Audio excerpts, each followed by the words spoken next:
কিরে রবি, মাছ নিয়ে যাচ্ছিস? মাছটা আমাকে দিয়ে যা, আমি তোর কোনো ক্ষতি করব না। মাছটা আমাকে দিয়ে যা, না হলে বেঁচে ফিরতে পারবি না, না হলে এক্ষুনি তোর ঘাড় মটকে দেব।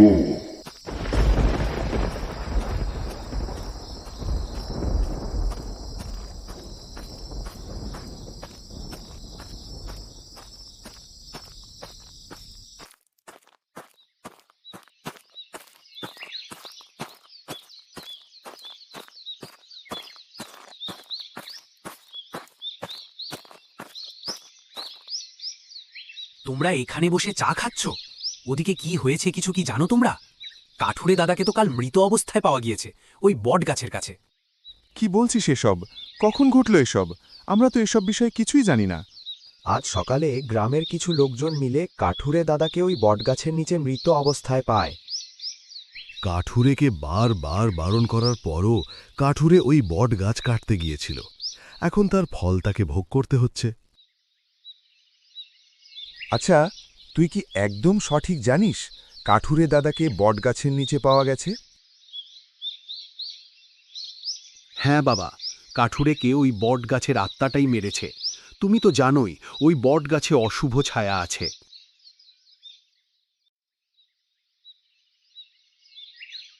সবাই মিলে কাঠুরের বাড়ির দিকে রওনা হলো।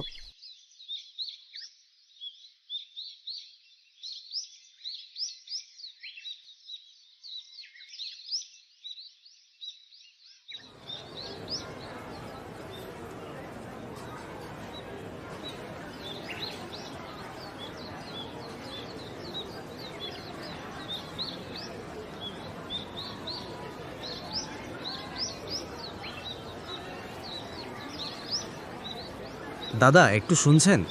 আসলে কি ঘটেছিল বলুন তো ওই রাতে? লোক মুখে যা শুনছি তা কি সব সত্য?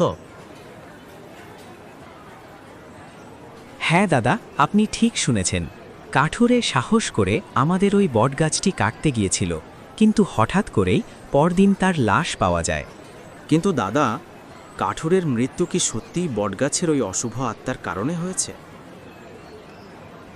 সেটা তো বলতে পারবো না দাদা, কিন্তু গ্রামের সবাই বলছে অশুভ বটগাছকে কাটতে গিয়েই কাঠুরের মৃত্যু হয়েছে। কিছুদিন পর আবার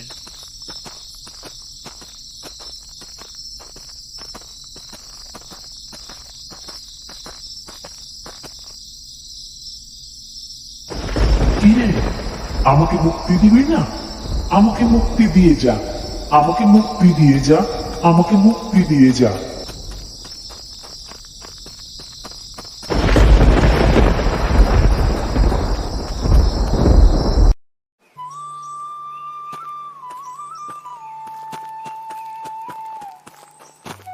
পরদিন সকালে গ্রামের সবাই এক সাধু বাবার খোঁজে গিয়েছিল।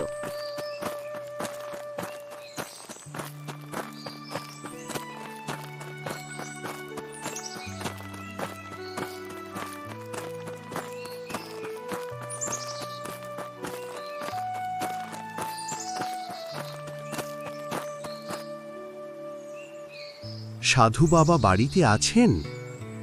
সাধু বাবা বাড়িতে আছেন নাকি?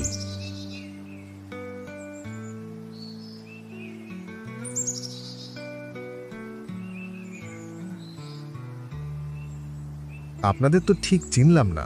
আপনারা কোথা থেকে এসেছেন? আমরা পাশের গ্রাম থেকে এসেছি। বড় বিপদে পড়ে আপনার কাছে এসেছি সাধু বাবা। আচ্ছা, ঠিক আছে, আপনারা শান্ত হন, ঘটনাটা আমাকে খুলে বলুন। আসলে সাধু বাবা আমাদের গ্রামে একটা বট গাছ। মোড়ল মশাই সাধু বাবাকে সকল ঘটনা খুলে বলল। সবই বুঝলাম, কিন্তু আমি তো এসব কাজ এখন তেমন করি না। আমরা অনেক আশা নিয়ে আপনার কাছে এসেছি সাধু বাবা, দয়া করে আমাদেরকে ফিরিয়ে দেবেন না। আচ্ছা ঠিক আছে, আমার যতদূর সম্ভব আমি সব কিছু করব। আমি যা যা বলবো সব কিছু আপনারা তৈরি করে রাখবেন।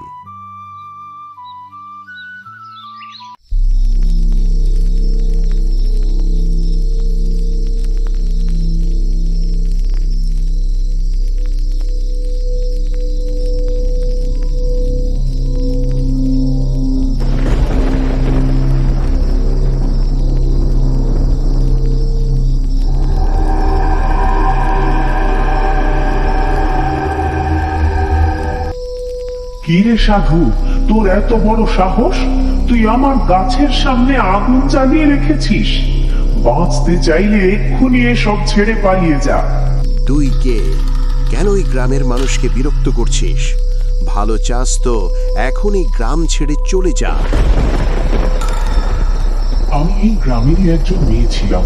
আমার বাবা মারা যাওয়ার পর এই গ্রামেরই কিছু খারাপ লোক মিলে আমাকে মেরে এই গাছের তলায় মাটি চাপা দেয় সম্পত্তির লোভে। কিছু লোকের জন্য তো তুই সবাইকেই বিরক্ত করতে পারিস না। এখন তুই কি চাস আমাকে বল। কাল সকালে আমার দেহটিকে তুলে সৎকারের ব্যবস্থা করবি, তাহলে আমার আত্মার শান্তি পাবে। ঠিক আছে, তুই নিশ্চিন্তে এই গ্রাম ছেড়ে চলে যা। তোর অপূর্ণ ইচ্ছা আমি পূরণ করব। ঠিক আছে, আমি চলে যাচ্ছি, কিন্তু তুই আমার কথা রাখবি, নইলে আমি আবার আসবো। তুই যা বলেছিস আমি সব কিছু করব। নিশ্চিন্তে এই গ্রাম ছেড়ে চলে যা।